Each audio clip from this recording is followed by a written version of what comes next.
बिस्मिल्लाहिर्रहमानिर्रहीम। अस्सलाम वालेकुम everyone, welcome back to biology with Hamza Ramzan.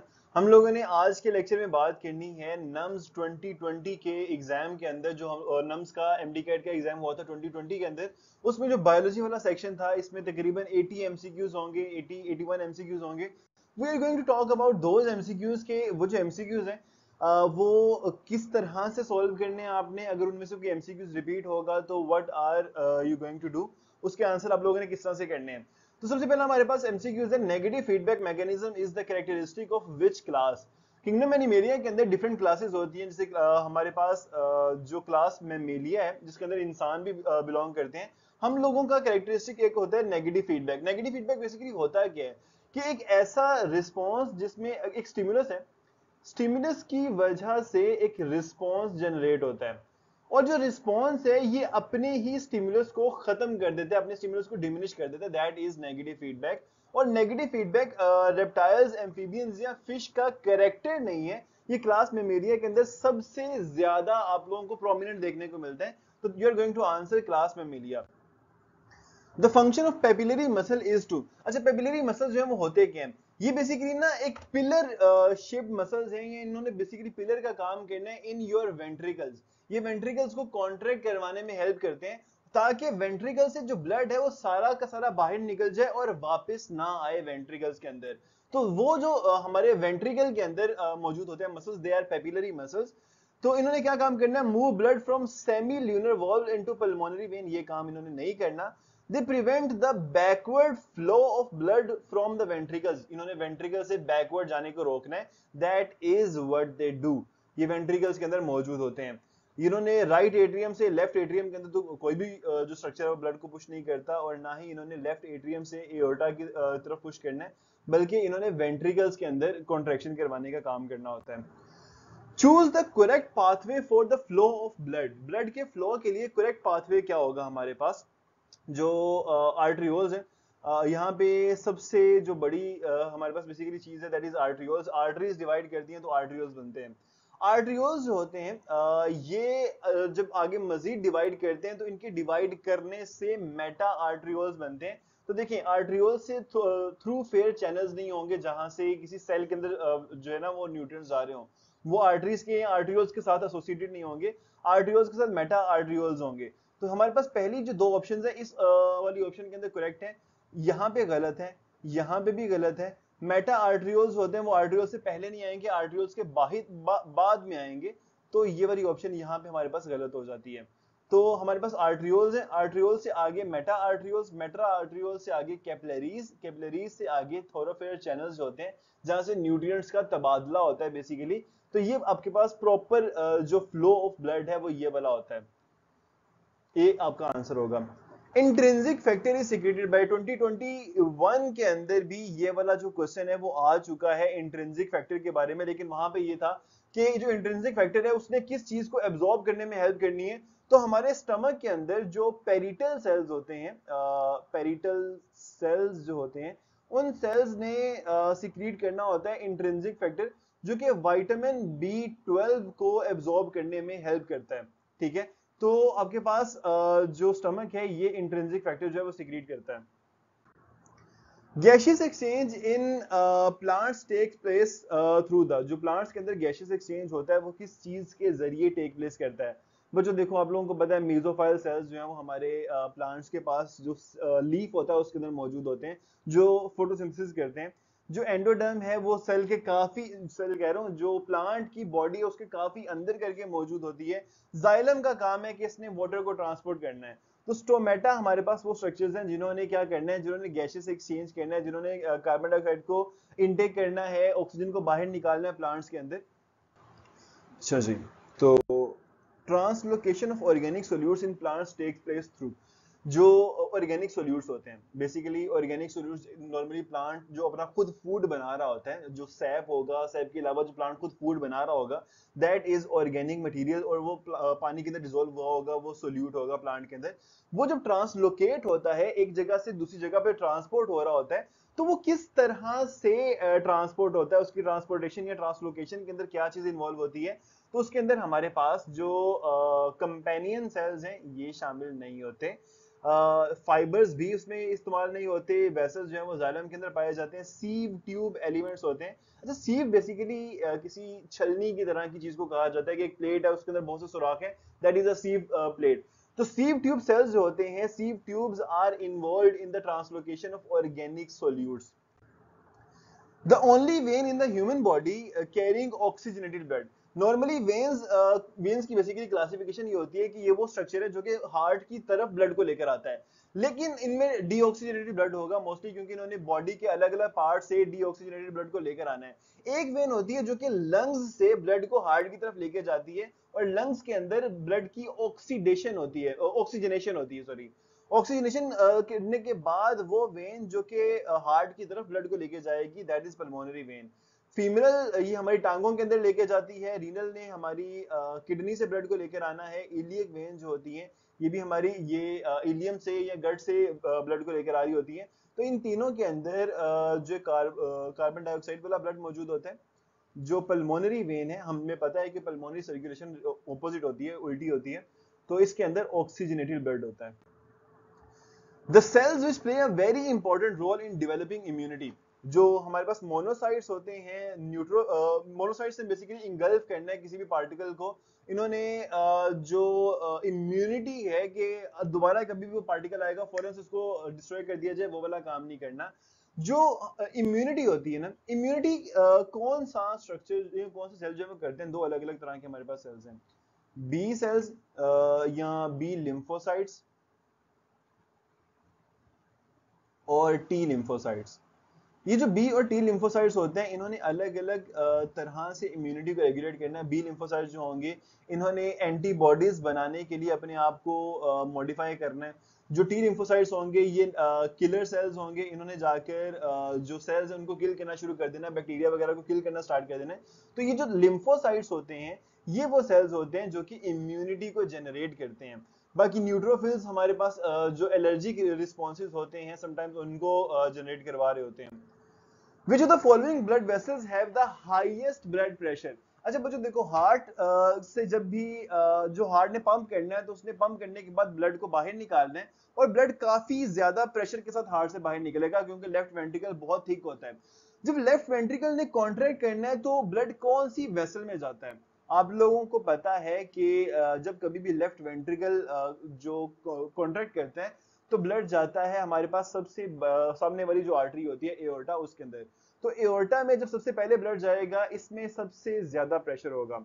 जो पल्मोनरी आर्टरीज हैं वहां पे वो हमारा जो राइट वेंट्रिकल है वो कॉन्ट्रैक्ट करता है, उसकी वजह से ब्लड इतना ज्यादा प्रेशर से नहीं जाता, क्योंकि राइट वेंट्रिकल इतना थिक नहीं होता, इतना स्ट्रॉन्ग नहीं होता। उसने सिर्फ और सिर्फ लंग्स तक ब्लड को भेजना होता है, तो दैट इज वाई उसके अंदर इतना ज्यादा स्ट्रॉन्ग होने की जरूरत ही नहीं है।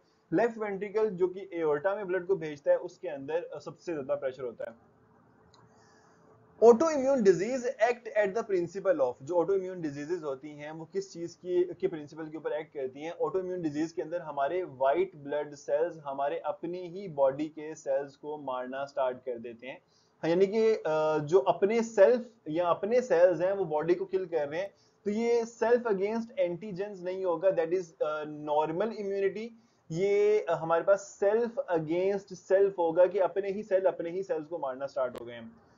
Urine leaves the kidney through a duct called, जो हमारे पास इंसानों के अंदर जो एक्सक्रीटरी सिस्टम है उसमें जो दो किडनीज होती हैं, इन दोनों किडनी से एक डक्ट निकलती है जो कि यूरिन को लेकर आती है।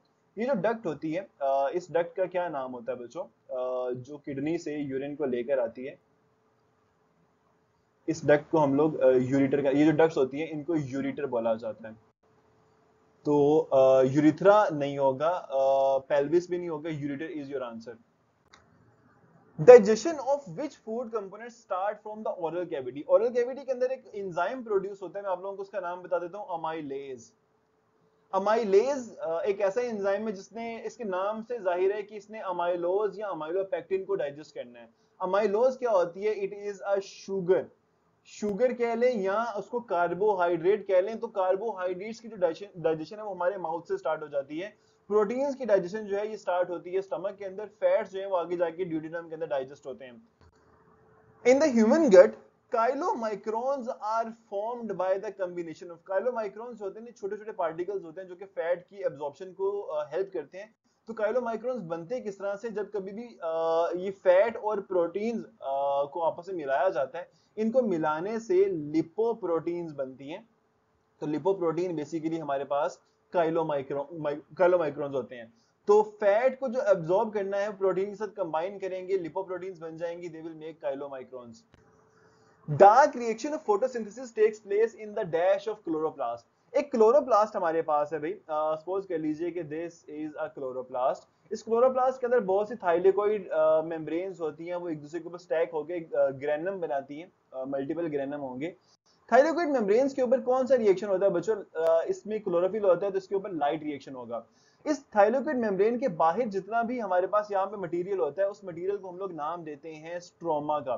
तो अगर लाइट रिएक्शन जो है वो थाइलेकोइड मेम्ब्रेन्स में हो गया है, तो जो डार्क रिएक्शन होगा या लाइट इंडिपेंडेंट रिएक्शन होगा, क्योंकि जो लाइट रिएक्शन है उसने अपना एटीपी और अपना जो NADPH है वो प्रोड्यूस करके स्ट्रोमा में भेज दिया है।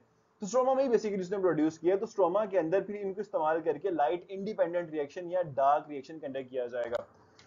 Which of the following occurs in the body in response to the secretion of glucagon? Glucagon के बारे में आप लोग एक बात जानते हैं कि ये एक ऐसा हार्मोन है जो कि इंसुलिन के ऑपोजिट वर्क करता है। इसने ग्लूकोज के लेवल को बढ़ाना है, ग्लूकोज के लेवल को इंक्रीज करना है ब्लड के अंदर। तो ये ग्लूकोज को ग्लाइकोजन में तो कन्वर्ट नहीं करने वाला, क्योंकि ग्लाइकोजन में इंसुलिन ने कन्वर्ट करवा के ग्लूकोज के लेवल को कम करना है। डिक्रीज ब्लड ग्लूकोज कंसंट्रेशन भी नहीं करेगा, उसने तो इंक्रीज करनी है। Increase uptake of glucose by muscle cells. अब बच्चों देखो, ज्यादातर बच्चे इस क्वेश्चन की इस आंसर की तरफ जाएंगे, लेकिन ये गलत है। क्यों? क्योंकि देखो जब मसल सेल्स जो होंगे उनको ग्लूकोज कहां से मिलना है? उनको ब्लड से ग्लूकोज मिलना है। जो ग्लूकागॉन है इसने ब्लड के अंदर ग्लूकोज के लेवल को इंक्रीज करना है। अगर मसल सेल्स जो होंगे वो ब्लड से ग्लूकोज ले लेंगे, तो ब्लड के अंदर ग्लूकोज क्या होगा? डिक्रीज होगा। तो ग्लूकागॉन ने ब्लड के अंदर ग्लूकोज को डिक्रीज नहीं करना, ये वाली ऑप्शन बी इनकरेक्ट है। ये क्या करता है? साइक्लिक एएमपी बनाता है टारगेट सेल्स में, जो कि ग्लूकोनियोजेनेसिस करवाता है, ग्लाइकोजन को ग्लूकोज में कन्वर्ट करवाता है, ताकि ब्लड के अंदर ग्लूकोज का लेवल इंक्रीज हो। तो D is your answer. Almost all freshwater animals and most marine vertebrates are। अच्छा जी, अगर हम ऑस्मो कन्फर्मेशन की बात करें या ऑस्मो कन्फर्मर ऑस्मो रेगुलेटर्स की अगर हम बात करते हैं, तो फ्रेश वाटर एनिमल्स जो होते हैं, देखो ये कौन से इन्वायरमेंट में रह रहे हैं? ये ऐसे इन्वायरमेंट में रह रहे हैं जो कि हाइपोटोनिक है, क्योंकि फ्रेश वाटर है ना, तो हाइपोटोनिक इन्वायरमेंट है। हाइपोटोनिक इन्वायरमेंट में क्या होगा कि जो वाटर होगा वो कंटिन्यूअसली उन ऑर्गेनिजम्स के सेल्स के अंदर एंटर होता रहेगा, वाटर एंटर होता रहेगा। इन्होंने बार बार पानी को बाहर निकालना है। अब ये ऑस्मो कन्फर्मर तो नहीं हो सकते, क्योंकि ऑस्मो कन्फर्मर एक ऐसा ऑर्गेनिज्म है जिसको ऑस्मो रेगुलेशन की जरूरत नहीं पड़ती। अगर ये ऑर्गेनिज्म बार बार वाटर को बॉडी से बाहर निकाल रहे हैं, चाहे वो कॉन्ट्रैक्टाइल वैक्यूल के जरिए निकाल रहे हो, चाहे किसी और स्ट्रक्चर के जरिए निकाल रहे हो, किसी भी तरीके से अगर वो बार बार वाटर को बॉडी से बाहर निकाल रहे हैं, तो दैट इज ऑस्मो रेगुलेशन। तो जितने भी हमारे पास फ्रेश वाटर एनिमल्स हैं, ज्यादातर मेरीन वर्टिब्रेट्स होते हैं, they are osmoregulators, they are not osmoconformers. In a marine environment, the ion secreted by the kidney is। जो मेरीन एनवायरनमेंट होता है, आप लोगों को शायद सोचने में ये लगे कि सोडियम और क्लोराइड आयन उनकी किडनीज में सिक्रीट करना है, लेकिन ऐसा नहीं होता। उनकी किडनीज होती हैं वो दो अलग अलग आयन सिक्रीट करती हैं। एक हमारे पास उसके अंदर यहाँ पे जो मैग्नीशियम है, that is your answer. Magnesium के जो आयंस होते हैं वो किडनी ने सिक्रीट करने हैं, ताकि उनकी जो ब्लड है, ब्लड की कंसंट्रेशन को, ब्लड के अंदर जो ऑस्मोटिक प्रेशर उसको एक लेवल पे मेंटेन किया जा सके। Which organ is called the body thermostat? Thermostat वो स्ट्रक्चर है जिसने टेम्परेचर को मेंटेन करना है, टेम्परेचर को रेगुलेट करना है। हमारी बॉडी का जो थर्मोस्टेट है वो कौन सा ऑर्गन होता है, कौन सा स्ट्रक्चर होता है?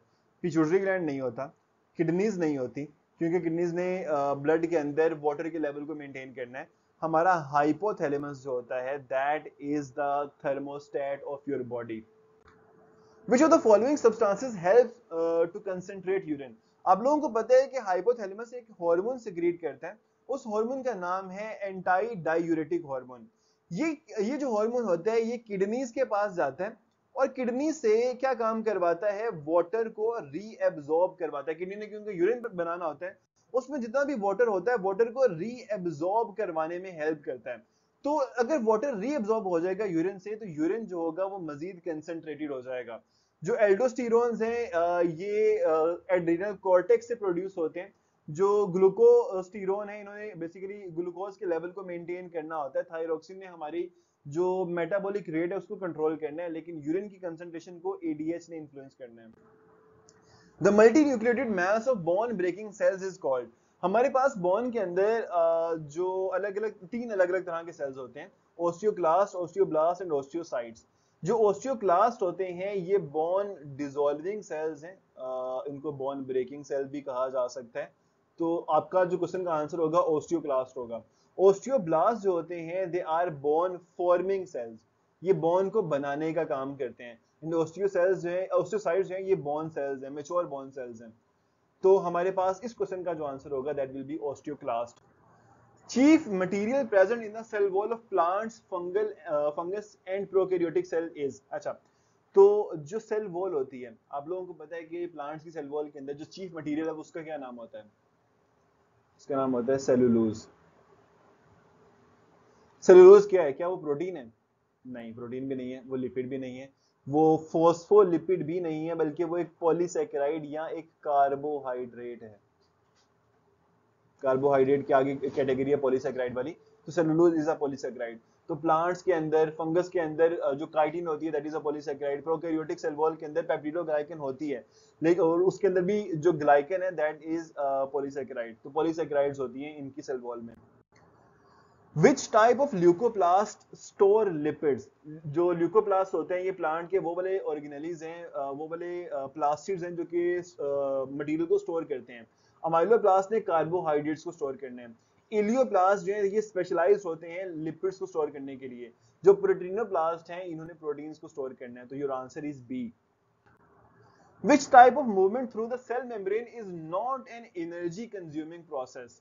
जो एंडोसाइटोसिस और एक्सोसाइटोसिस है, बेसिकली ये दोनों ऐसी मूवमेंट हैं जो कि एनर्जी को कंज्यूम करती हैं। एक्टिव ट्रांसपोर्ट का तो नाम ही हमें ये चीज बता देता है कि एनर्जी को कंज्यूम किया जाएगा, लेकिन ऑस्मोसिस जो है that is basically diffusion of water.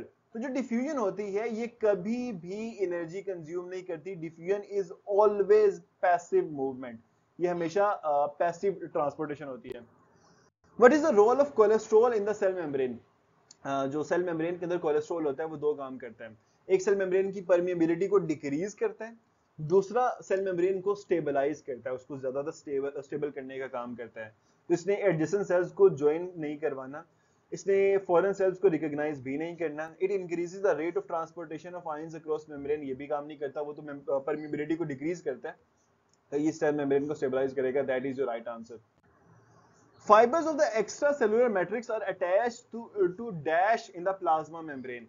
जो प्लाज्मा मेम्ब्रेन होती है हमारे पास, उसमें एक्स्ट्रा सेलुलर मैट्रिक्स के जो फाइबर्स हैं, फॉर एग्जांपल जो कोलाजन फाइबर्स हैं, वो सेल्स के साथ अटैच होंगे, जो कॉन्ड्रोसाइट्स होंगे उनके साथ अटैच होंगे। उनकी प्लाज्मा मेम्ब्रेन में कौन से मॉलिक्यूल के साथ अटैच होंगे? फॉस्फोलिपिड के साथ अटैच नहीं होते। फॉस्फोलिपिड ने ग्राउंड मैट्रिक्स बनाना है। जितने भी हमारे पास बाहर वाले मॉलिक्यूल के साथ इंटरेक्शन होगी वो सेल मेम्ब्रेन की जो प्रोटीन्स होंगी प्रोटीन्स करेंगी। Fibres of the extra cellular matrix, ये वही वाला क्वेश्चन रिपीट हो गया है। प्रोटीन्स इसका आंसर है। Dash organelles are involved in the synthesis of plant cell wall. Plant cell wall एक सेल का प्रोटोप्लाज्म बनाता है। हम लोगों ने पिछले जो वीडियो इसके अंदर भी बात की थी कि प्रोटोप्लाज्म बनाकर सीक्रेट आउट करता है, बाहर निकालता है प्लांट की सेल वॉल को। तो जो सेल वॉल होती है वो सिक्रीशन, सेल की सिक्रीशन के अंदर कौन सा ऑर्गेनेल इन्वॉल्व होता है? ईआर इन्वॉल्व नहीं होते, बल्कि गोल्जी कॉम्प्लेक्स है, ये सेल सिक्रीशन करवाता है। तो ये आपका आंसर होगा। लाइसोसोम ने डाइजेशन करनी है, पेरोक्सिसोम ने पेरोक्साइड, हाइड्रोजन पेरोक्साइड को बनाना है। Select the pair of organs that contains a large number of mitochondria. Large number of mitochondria का मतलब है कि एनर्जी कंजम्पशन जो होगी वो काफी हाई होगी ऐसे ऑर्गन या ऐसे टिश्यू के अंदर। तो हमारे पास लिवर के अंदर तो एनर्जी कंजम्पशन बहुत ज्यादा होती है, स्टमक में भी काफी हद तक होती तो है, लेकिन पूरे के पूरे स्टमक की जो लेयर्स होती हैं उनमें शामिल उनमें नहीं होती। तो मसल के अंदर भी एनर्जी कंजम्पशन बहुत ज्यादा होती है। मसल के अंदर भी हमारे पास जो ग्लाइकोजन है वो स्टोर होता है ताकि एनर्जी कंजम्पशन में हेल्प हो सके। हार्ट के अंदर एनर्जी कंजप्शन इतनी ज्यादा नहीं होती, हार्ट हर वक्त काम करता रहता है लेकिन वो इतना ज्यादा एनर्जी को कंज्यूम नहीं करता। लेकिन हार्ट बेसिकली करेगा तो सही, ओवरऑल एनर्जी को कंज्यूम तो करेगा। हार्ट किस चीज से बना हुआ है? हार्ट मसल से बना हुआ है। तो मसल्स जो होते हैं उन्होंने एनर्जी कंज्यूम करनी है बहुत ज्यादा। तो हमारे पास लिवर और मसल, चाहे वो हार्ट के मसल्स हैं चाहे वो स्टमक के मसल्स हैं, ओवरऑल जो मसल्स होंगे, मसल्स के अंदर और लिवर के अंदर जो माइटोकॉन्ड्रिया होंगे वो बहुत ज्यादा होंगे। Which of the following cells does not have a nucleus? इनमें से कौन से सेल के अंदर न्यूक्लियस नहीं होता? मसल सेल्स के अंदर न्यूक्लियस होता है, नर्व सेल्स के अंदर न्यूक्लियस होता है, व्हाइट ब्लड सेल्स के अंदर न्यूक्लियस होता है, रेड ब्लड सेल्स जो होते हैं इनके अंदर न्यूक्लियस, जो मेच्योर रेड ब्लड सेल्स होते हैं, they do not have a nucleus. That is your answer. The most abundant organic compound in a mammalian cell, अगर हम लोग बात करें most abundant compound की तो that would be water। लेकिन अगर हम organic compound की बात करते हैं तो एक मेमेलियन सेल के अंदर अगर हम वाटर को रिमूव कर दें, वाटर तकरीबन 70% होता है, उसको अगर रिमूव कर दें तो हमारे पास 30% जो ड्राई वेट बचेगा। इस 30% के अंदर से भी हमारे पास तकरीबन 18% एक मॉलिक्यूल होता है जिसको हम लोग प्रोटीन का नाम देते हैं। तो proteins are the most abundant organic compounds in mammalian cells. The second most abundant bioelement in the human body is, हमारे पास सबसे ज्यादा तो ऑक्सीजन होता है तकरीबन 65%, उसके बाद कार्बन होता है तकरीबन 18%, उसके बाद हाइड्रोजन है तकरीबन ये 10% होता है। तो सेकंड मोस्ट अबंडेंट जो होगा that would B carbon. Lecithin is formed by combining phosphatidic acid with, अच्छा जो लेसिथिन है it is another name of phosphatidyl कोलाइन। तो फॉस्फेटिडाइल कोलाइन के नाम से आपको आइडिया हो जाएगा कि फॉस्फेटिडिक एसिड को कोलाइन के साथ जब कंबाइन किया जाएगा तो that would form lecithin. NAD is an example of, NAD का पूरा की फुल फॉर्म क्या है? Nicotinamide dinucleotide. ये जो डी है it stands for dinucleotide, तो ये मोनोन्यूक्लियोटाइड नहीं होगा, it will be dinucleotide. What would be the number of nucleotides for a protein molecule of about 142 amino acids? अगर हमारे पास एक अमीनो एसिड है, एक अमीनो एसिड के लिए तीन अलग अलग न्यूक्लियोटाइड्स मिलकर एक कोडोन बनाते हैं। तो अगर 142 अमीनो एसिड्स हैं तो उसके लिए न्यूक्लियोटाइड्स कितने होंगे? 142 को हम लोग अगर मल्टीप्लाई करते हैं 3 के साथ तो इससे हमें तकरीबन 426 आपके पास आंसर आता है। तो दिस इज योर आंसर।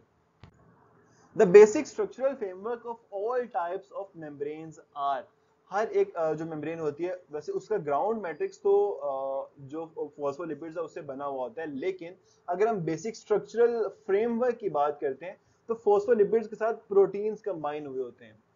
तो लिपिड्स और प्रोटीन्स मिलकर लिपोप्रोटीन्स जो होती हैं ये हमारी मेम्ब्रेन्स को बनाती हैं। Non protein and organic detachable cofactors are called. Cofactor ऐसा जो कि डिटैचेबल है, दो होते हैं, एक्टिवेटर और कोएंजाइम। जो एक्टिवेटर होते हैं ये होते हैं इनऑर्गेनिक। जो अगर हम ऑर्गेनिक की बात करें तो that would B coenzyme. When an inhibitor binds to an enzyme other than the active site and alters its structure, then it is called, अगर कोई inhibitor जो है वो एक्टिव साइट पर बाइंड करेगा तो वो तो होगी कंपेटिटिव इनहिबिशन। अगर एक इनहिबिटर जो है वो एक्टिव साइट के अलावा किसी भी दूसरी जगह पे बाइंड करेगा जिसे हम लोग एलोस्टेरिक साइट का नाम देते हैं, तो that would be non competitive inhibitor या नॉन कंपेटिटिव इनहिबिशन।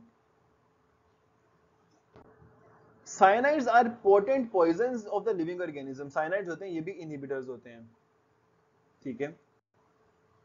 तो ये पॉइजन जो होते हैं ये लिविंग ऑर्गेनिजम्स के लिए poison and can kill by inhibiting dash essential for cellular respiration. अच्छा यहाँ पे ना अब आप लोगों ने थोड़ा सा गौर से देखना है कि जो साइनाइड्स हैं वो इनहिबिटर्स हैं, उन्होंने सेलुलर रेस्पिरेशन के किसी एक मॉलिक्यूल को या एंजाइम को ब्लॉक करना है।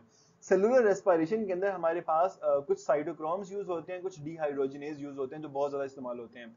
जो साइनाइड्स होते हैं they are inhibitors of cytochrome oxidases जो माइटोकॉन्ड्रिया की मेम्ब्रेन्स के अंदर मौजूद होते हैं। तो इनको इनहिबिट करके एक ऑर्गेनिज्म की बॉडी में एनर्जी की प्रोडक्शन को स्टॉप कर सकते हैं ये। During feedback inhibition which of the following structure part of enzyme is involved. अच्छा फीडबैक इनहिबिशन होती क्या है? एक एंजाइम का रिएक्शन होगा उस रिएक्शन की वजह से जो प्रोडक्ट बनेगा, ये प्रोडक्ट इनहिबिट करता है एंजाइम की एक्टिविटी को। ठीक, एंजाइम की एक्टिविटी क्यों हो रही है? ताकि प्रोडक्ट बने। प्रोडक्ट बन गया, अब एंजाइम की एक्टिविटी की जरूरत नहीं है, तो प्रोडक्ट वापस जाके एंजाइम को ब्लॉक कर देगा। अब बच्चों देखो, प्रोडक्ट है, इस प्रोडक्ट की शक्ल जो होगी, क्या इस या शक्ल सूरत की बात कर लें, इसकी फॉर्म की बात कर लें, क्या ये सबस्ट्रेट से मिलती जुलती होगी? नहीं, इस सबस्ट्रेट से मिलती जुलती नहीं होगी, क्योंकि एक एंजाइम ने इसको ट्रांसफॉर्म किया है, इसको चेंज किया है। तो अगर सबस्ट्रेट से मिलती जुलती होती तो अब जाके एक्टिव साइट के ऊपर बाइंड करता प्रोडक्ट। सबस्ट्रेट से नहीं मिलता जुलता तो वो एक्टिव साइट पे बाइंड नहीं कर सकता। कैटालिटिक साइट, बाइंडिंग साइट दोनों ही एक्टिव साइट के अंदर होती है। वो जो प्रोडक्ट होगा वो जाकर बाइंड करेगा एलोस्टेरिक साइट के ऊपर। Dash is involve in lipid synthesis और मेटाबॉलिज्म। हमारे पास जो एंडोप्लाज्मिक रेटिकुलम्स होते हैं, उनमें रफ एंडोप्लाज्मिक रेटिकुलम ने प्रोटीन सिंथेसिस करनी है, जो स्मूथ एंडोप्लाज्मिक रेटिकुलम होता है वो लिपिड सिंथेसिस करता है। तो आपका जो आंसर है that is A. If another molecule having a shape very similar to the enzyme substrate binds to its active site, it would then dash the enzyme's function. तो अगर हमारे पास कोई ऐसा मॉलिक्यूल है जो कि सबस्ट्रेट से मिलता जुलता है मगर सबस्ट्रेट नहीं है, वो एंजाइम की एक्टिव साइट के साथ अगर बाइंड करता है तो एंजाइम को क्या करेगा? क्या उसे तेज कर देगा या उसे रिवर्स कर देगा? नहीं करेगा, उसे इनहिबिट कर देगा। Myofibrils within the muscle fibers contain thick and thin filaments made up of dash and dash respectively. तो thick filaments होता है वो किससे बनता है? क्या वो ग्लोबुलिन प्रोटीन से बनता है? नहीं, वो मायोसिन प्रोटीन से बनता है। थिन फिलामेंट के अंदर एक्टिन, जो मेन प्रोटीन है वो एक्टिन होती है। एक्टिन के अलावा और भी प्रोटीन्स हो सकती है, लेकिन मेन प्रोटीन जो है that is actin in thin filament. तो ए आपका आंसर है। Vertebra of neck are called. हमारे जो वर्टिब्रल कॉलम है उसकी चार अलग अलग रीजन्स होते हैं। नेक का जो की जो वर्टिब्रा है उनको हम सर्वाइकल वर्टिब्रा कहते हैं। जो हमारी चेस्ट कैविटी के पीछे वाले वर्टिब्रा होते हैं उनको हम लोग थोरेसिक वर्टिब्रा का नाम देते हैं। जो हमारी एब्डोमिनल कैविटी के अंदर होते हैं वर्टिब्रा वो लंबार वर्टिब्रा होते हैं। और बाकी जो पेल्विक रीजन है उसमें सैक्रल और कोक्सीजियल वर्टिब्रा होते हैं। तो इस क्वेश्चन का जो आंसर है that is cervical.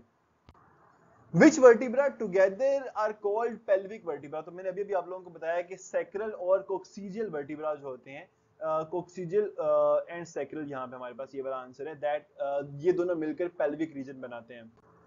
The correct option about spinal nerves is, अच्छा इसके 33 पेयर्स नहीं होते, 31 पेयर्स होते हैं, तो ये हम इनकरेक्ट है। मोस्टली मिक्स नर्व्स नहीं, ये सारी की सारी ही मिक्स नर्व्स होती हैं। The dorsal root contains sensory neurons, बिल्कुल सही बात है। जो वेंट्रल रूट है उसमें मोटर न्यूरॉन्स होते हैं, बिल्कुल सही बात है। हम लोगों ने पिछली वीडियोस के अंदर इसमें काफी डिटेल में डिस्कशन की है।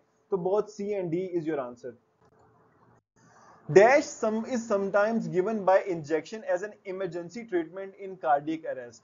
अच्छा, तो कार्डियक अरेस्ट में क्या होता है कि हार्ट ने काम करना छोड़ दिया।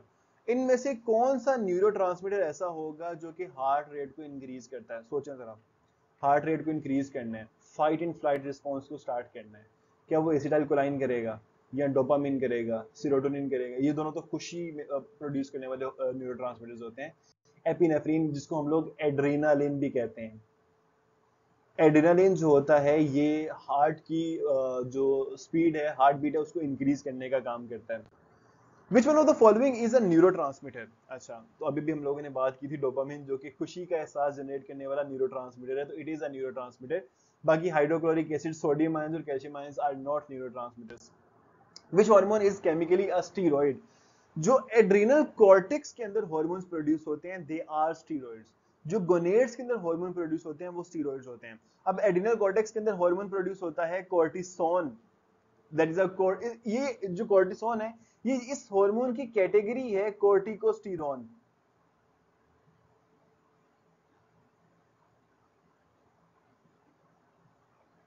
यानी कि कॉर्टेक्स में प्रोड्यूस होने वाला एक स्टीरॉइड हार्मोन। तो कॉर्टिसोन इज योर आंसर। ये हम लोगों ने पिछले पेपर में भी बात की थी इसके बारे में। Lymph nodes are not present in, neck region के अंदर हमारे पास लिम्फ नोड्स मौजूद होते हैं। एक्सिला कहते हैं हमारी जो आर्म पिट्स हैं उनके अंदर लिम्फ नोड्स मौजूद होते हैं। ग्रोइन के अंदर लिम्फ नोड्स मौजूद होते हैं। स्प्लीन एक लिम्फोइड मैस है, इसके अंदर लिम्फ नोड्स नहीं होंगे।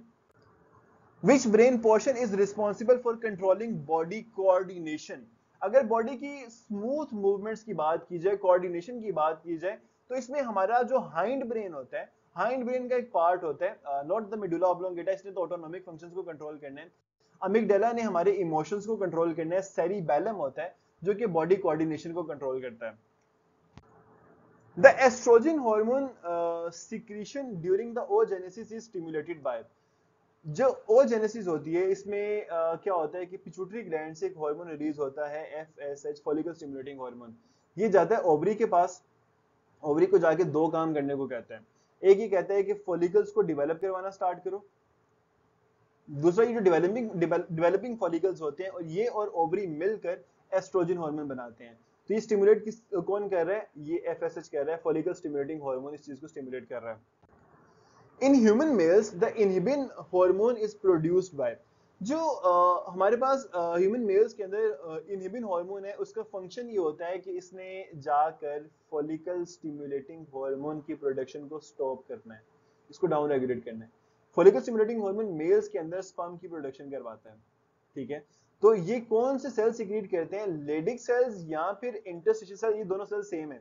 इन दोनों सेल्स ने तो प्रोड्यूस करना है टेस्टोस्टेरोन, ठीक है। जो हेंसन्स नोड है ये तो एम्ब्रियो के अंदर मौजूद होता है, तो हमारे पास एक ही ऑप्शन बचती है, दैट इज सर्टोली सेल्स, जो कि नॉर्मली स्पर्म्स को नरिश कर रहे होते हैं, तो इन्होंने इनहिबिन हार्मोन सीक्रेट करना है। Germ layers are formed in which stage of development, जो जर्म लेयर्स हैं इसमें हमारे पास तीन अलग अलग जो लेयर्स होती हैं, एंडोडर्म, मेसोडर्म और एक्टोडर्म, जो ट्रिप्लोब्लास्ट के अंदर होती हैं। डिप्लोब्लास्ट में एंडोडर्म और एक्टोडर्म होगी। ये कौन से स्टेज में प्रोड्यूस होती है? मोरूला के अंदर सिर्फ 16 सेल्स होते हैं, 16 सेल स्टेज होती है ये।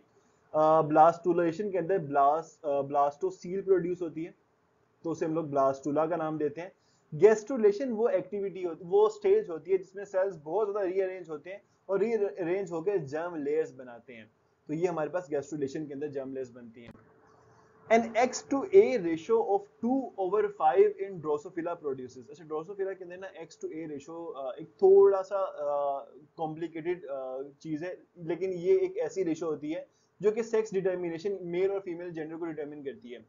अगर X to A रेशो जो है इट इज आइदर 1 और मोर देन 1, 1 और मोर, तो ये प्रोड्यूस करेगी फीमेल।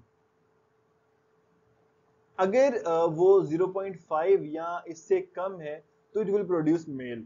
अगर 2/5 को अगर हम देखें, 2/5 मींस तकरीबन 0.4, 0.4 है, यानी कि वो 0.5 से कम है, तो ये क्या प्रोड्यूस करेगा? It will produce a mail.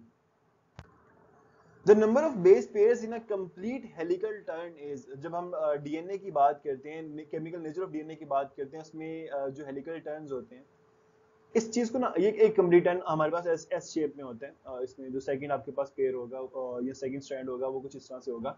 इस एक कंप्लीट टर्न के अंदर की जो लेंथ है ना, वो होती है तकरीबन 3.4 नैनोमीटर। मैं आप लोगों को ये बताना चाह रहा हूँ कि अब आप लोग इससे खुद भी अंदाजा लगा सकते हैं। और दो अलग अलग जो न्यूक्लियोटाइड्स होते हैं उनके दरमियान में जो डिस्टेंस है दैट इज 0.34 नैनोमीटर। तो अगर आप 3.4 नैनोमीटर को 0.34 के ऊपर डिवाइड करते हो तो यू गेट 10। तो हमारे पास एक कंप्लीट जो हेलिकल टर्न होती है उसमें 10 न्यूक्लियोटाइड्स होते हैं। Which of the following cells does not enter G0 phase? अच्छा, नर्व सेल्स हमेशा G0 फेज के अंदर रहते हैं, लेंस के सेल रहते हैं। जो सेल्स ऑफ कॉर्निया होते हैं ना, कॉर्निया के सेल्स कभी भी G0 फेज के अंदर नहीं जाते इंसानों में। Evolutionary relationships among species are reflected in their, जो स्पीशीज के अंदर एवोल्यूशनरी रिलेशनशिप होता है वो उनके डीएनए में भी नजर आता है और उनकी प्रोटीन्स के अंदर भी नजर आता है। तो DNA and protein is your answer. मैं इसका कलर चेंज कर लूं। अच्छा, तो during gel electrophoresis the gel used is, अच्छा जब कभी भी जेल इलेक्ट्रोफोरेसिस होती है ना, उसकी अलग अलग टाइप्स होती हैं। एक हमारे पास एग्रोस जेल इलेक्ट्रोफोरेसिस है, दूसरी डेक्स्ट्रॉन भी होती है, लेकिन वो उसका काम बिल्कुल डिफरेंट होता है। तो एग्रोस जेल इलेक्ट्रोफोरेसिस बेसिकली एक इलेक्ट्रोफोरेसिस की टाइप का नाम है, तो हमें इससे आइडिया हो जाता है कि दैट इज आर इलेक्ट्रोफोरेसिस के लिए जो जेल यूज होगी that will be agarose gel. Within the chromosomes, each chromatin contains dash DNA molecules. हर एक क्रोमोसोम के अंदर जो एक क्रोमाटिड होता है उसमें कितने डीएनए के मॉलिक्यूल्स होते हैं? पूरे के पूरे क्रोमोसोम के अंदर ही एक आपके पास डीएनए का मॉलिक्यूल होता है, इसमें एक से ज्यादा मॉलिक्यूल्स नहीं होते। Modification of in the organization of the basic pentadactyl limb structure found in vertebrates provides good evidence for the principle of which evolution? Okay. देखिए पेंटाडेक्टाइल का मतलब क्या है, जिनकी जो लिम्स होते हैं उनमें 5 अलग अलग फिंगर्स हैं या प्रोजेक्शंस हैं बेसिकली। अगर आप पेंटाडेक्टाइल ऑर्गेनिज्म को देखते हो, उनकी जो एवोल्यूशन है उसमें आपको क्या चीज मिलती है कि हर एक ऑर्गेनिज्म जो है उसके अंदर जो स्ट्रक्चर है वो सिमिलर है, लेकिन ये सिमिलर स्ट्रक्चर होने के बावजूद वो अलग अलग फंक्शंस को परफॉर्म करने के लिए डेवलप हुआ है। वो अलग अलग इन्वायरमेंट में जाकर अलग अलग काम को करने के लिए उन्होंने अपने जो लिम्स है उनको डेवलप कर लिया। तो वो डाइवर्ज हुए, दे डिड नॉट कन्वर्ज, वो डाइवर्ज होकर गए। तो डाइवर्ज होने की वजह से जो पेंटाडेक्टाइल की एवोल्यूशन हमें डाइवर्जेंट एवोल्यूशन दिखाती है। Which one of the following is a genetic disorder in which abnormally thick mucus is produced in the lungs and other parts? अच्छा, lungs और बाकी parts of the body जो है उन सभी में जो thick mucus है वो produce करना है। तो लंग कैंसर के अंदर नहीं होगा, क्रोनिक ब्रोंकाइटिस में सिर्फ लंग्स के अंदर प्रोड्यूस होगा, तो ये भी हमारे पास गलत है। एम्फीसीमा के अंदर एल्वियोलाई की दीवारें टूट रही होती हैं। सिस्टिक फाइब्रोसिस एक ऐसी डिजीज है, ये जेनेटिक और इनहेरिटेड डिजीज है, जिसके अंदर ऐसा होता है कि हमारी जो बॉडी होती है, हमारी बॉडी के अंदर जो ये अलग अलग पार्ट्स हैं वहां पे थिक म्यूकस जो है प्रोड्यूस होता है और ये ब्लॉक कर देता है बहुत से पाथवेज को, बहुत सी चीजों को ब्लॉक कर देता है। Oxygen released into the atmosphere comes from, ये कब होता है? जब फोटोसिंथेसिस होती है। फोटोसिंथेसिस के अंदर जब लाइट रिएक्शन होता है, लाइट रिएक्शन में एक फिनोमेना होता है जिसे हम लोग कहते हैं फोटोलाइसिस। फोटोलाइसिस जो है ये होती है जब पानी को तोड़ा जाता है, इसको तोड़कर ऑक्सीजन को रिलीज किया जाता है। तो वो ऑक्सीजन जो कि एटमॉस्फेयर में जा रही है, it comes from water. 3-phosphoglycerate in the presence of ATP and reduced NADP या NADPH from the light independent stage is reduced to, जो 3-phosphoglycerate है ये 1,3-bis-phosphoglycerate में कन्वर्ट होगा, तो that would also be a 3-carbon compound, ये 3-carbon compound ही रहेगा। First infectious disease against which effective method of prevention या फिर वैक्सीनेशन जो है दैट वाज डेवलप्ड वाज, जो डिजीज सबसे पहली थी जिसको जिसके खिलाफ वैक्सीनेशन बनाई गई थी, दैट वाज स्मॉल पॉक्स। जो स्मॉल पॉक्स है, क्योंकि ये पॉक्स वायरस की वजह से फैलती है, तो it is a viral disease, ये एक वायरल डिजीज है। Dash infection is caused by a viroid. अच्छा, वायरॉइड क्या होते हैं? ये आरएनए पार्टिकल्स होते हैं, जनरली सिर्फ जीनोम पार्टिकल है जिसके इर्द गिर्द कोई प्रोटीन कोट नहीं है। हमारे पास जो हेपेटाइटिस ए है ये कंप्लीट वायरस की वजह से होता है। मैड काउ डिजीज या मिस्टीरियस ब्रेन इन्फेक्शन जो है ये प्रायोन्स की वजह से होते हैं। जो हेपेटाइटिस बी है ये वायरॉइड की वजह से होता है, तो बी आपका आंसर है। Numerous opportunistic diseases might attack a person suffering from which of the following disease? Opportunistic disease एक इंसान को तभी अफेक्ट करती है जब उसका इम्यून सिस्टम बहुत ज्यादा डाउन हो चुका होता है, बहुत ज्यादा अफेक्ट हो चुका होता है। तो ये होता है एड्स के अंदर। तो एड्स के अंदर opportunistic बीमारियां जो है वो आती हैं, वो इम्यून सिस्टम को देखती हैं कि ये कम काम कर रहा है, तो जाके बंदे को बीमार करना शुरू कर देती हैं वो। A combination of alpha interferon and ribavirin is used for the treatment of, जो अल्फा इंटरफेरॉन है और राइबाविरिन है, ये बेसिकली हमारे पास हेपेटाइटिस बी जो होता है, हेपेटाइटिस बी के ट्रीटमेंट के लिए इस्तेमाल होते हैं। Cyst are not resistant to, cyst तब प्रोड्यूस होती है जब एक बैक्टीरिया ग्रोइंग स्टेज में होता है। ये लाइट के लिए रेजिस्टेंट होती हैं, डेसिकेशन रेजिस्टेंट भी होती हैं और पीएच के लिए भी रेजिस्टेंट होती है, मगर हीट को रेजिस्ट नहीं कर सकती। हीट प्रोवाइड की जाएगी तो सिस्ट जो है वो खराब हो जाएंगी, मर जाएंगी। In which phase of bacterial growth does division at an exponential rate occur? Bacteria की ग्रोथ के अंदर 4 अलग अलग फेजेस होते हैं। लैग फेज जिसमें ग्रोथ नहीं हो रही होती है, बैक्टीरिया अपने आप को प्रिपेयर करता है। इसके बाद लॉग फेज जिसमें बैक्टीरिया की जो ग्रोथ है वो एक इंक्लाइंड प्रोजेक्शन के साथ जाती है। स्टेशनरी फेज जिसमें बैक्टीरिया की ग्रोथ यहाँ पे आगे स्टेशनरी हो जाती है, डिक्लाइन फेज में कम होगी। तो सेल डिवीजन एक्सपोनेंशियल रेट में कहां पर होगी? इस फेज के अंदर, जिसे हम लोग लॉग फेज या लॉगरिथमिक फेज का नाम देते हैं। Failure of separation of sister chromatids is, जब कभी भी हमारे पास जो क्रोमेटिड्स हैं, सपोज के लिए क्रोमेटिड्स हैं, जब इनको स्पिंडल फाइबर्स दोनों साइड से पकड़ के खींचते हैं, अगर ये ना टूटें, अगर ये आपस में एक दूसरे से अलग अलग ना हो इस जगह पर, और एक साइड भी तमाम जो क्रोमोसोम है वो चला जाए, इसे नॉन डिसजंक्शन ऑफ क्रोमोसोम का नाम दिया जाता है। How does chemosynthesis differ from photosynthesis? Photosynthesis के अंदर फोटो का मतलब है लाइट, यानी कि लाइट की एनर्जी को यूज करके मॉलिक्यूल्स बनाए जा रहे हैं, ऑर्गेनिक सिंथेसिस की जा रही है। कीमोसिंथेसिस में जो कीमो है that would B chemical, chemicals को ऑक्सीडाइज करके उनकी एनर्जी जो है, उस एनर्जी को यूज करके जो ग्लूकोज है वो प्रोड्यूस किया जा रहा होगा। तो इसमें जो source of energy to carry out reaction है that would be different from each other.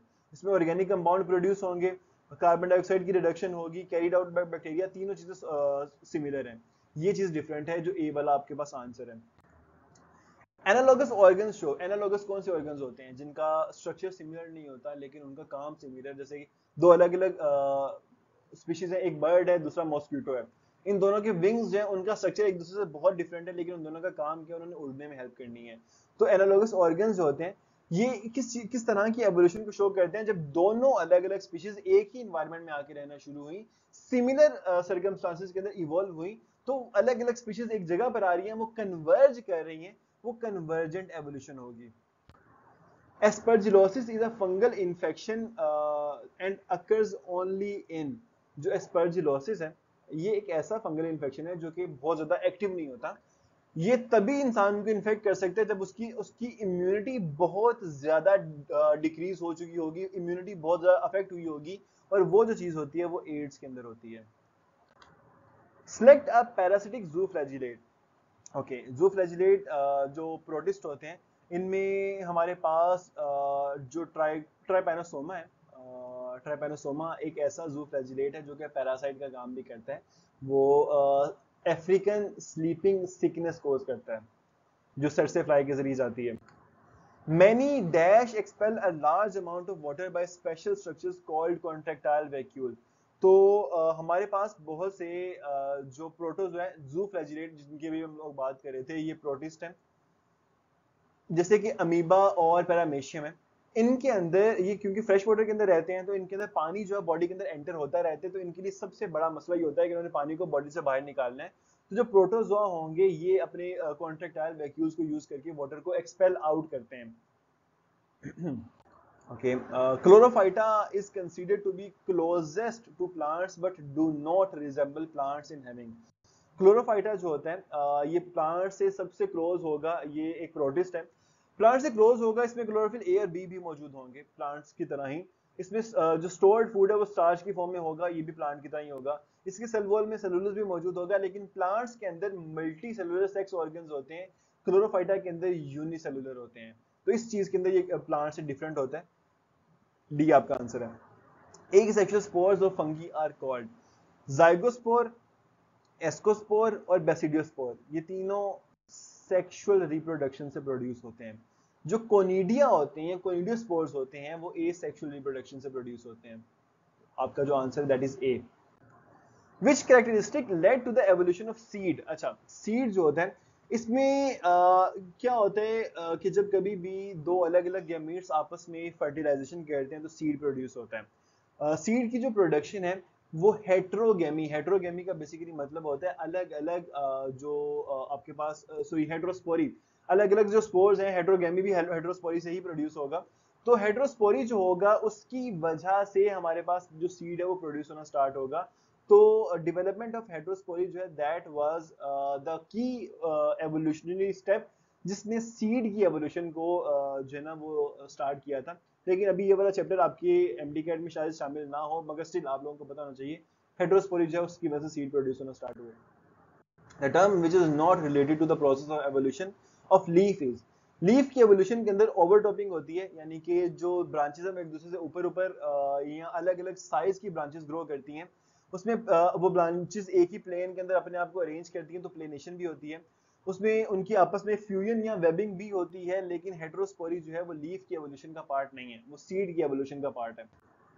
The most successful land adapting plants are, ये वो प्लांट्स होते हैं जो कि फ्लावर प्रोड्यूस करते हैं, वो प्लांट्स जो कि फूल पैदा करते हैं, वो जमीन के ऊपर सबसे ज्यादा सक्सेसफुल प्लांट्स हैं, एंड दे आर एंजियोस्पर्म्स, उनको एंजियोस्पर्म्स का नाम दिया जाता है।